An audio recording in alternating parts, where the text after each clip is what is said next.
ina godiya da wannan taro mai ɗimbin tarihi da Allah subhanahu wata'ala ya kaddara haɗuwar mu. Ina fatan yadda Allah subhanahu wata'ala ya haɗa mu a wannan guri lafiya, Allah ya sa mu tashi taro lafiya, ya sa kuma wannan taro ya zamanto kafa ɗan bace ta musamman wadda za a yi marhaba da ita, za a yi farin ciki ita a shekaru masu zuwa. Ina gudanar da godiya ta musamman ga shugabannin wannan kungiya a matakin farko, tun daga mataki na ƙasa, ƙarƙashin jagorancin uba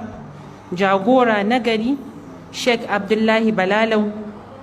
sannan kuma da shugaban majalisar malamai Sheikh Ibrahim Jala Jalungo, sannan kuma da shugaban kwamitin da'awa na ƙasa, shugaban trustee na wannan kungiya, sannan kuma shugaban wannan kungiya a matakin jihar Katsina uba Sheikh Yakubu Musa Hassan Katsina Sautu Sunna, sannan kuma da shugaba uba nagari Sheikh Muhammad Haruna Kabiru Gombe, a bisa wannan jagoranci da wannan wakilci da suke gudanarwa na wannan kungiya ɗimbin shekaru aru-aru.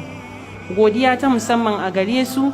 da wannan gudanarwa da ake yi, sannan kuma muna godiya, ƙarin godiya ta musamman akan wannan jagoranci da wannan wakilci da nauyi da aka dora mana. Ba don mun fi kowa ba, ba don mun fi kowa cancanta ba, sai don kyautata mana zato da aka yi na cewa za mu kama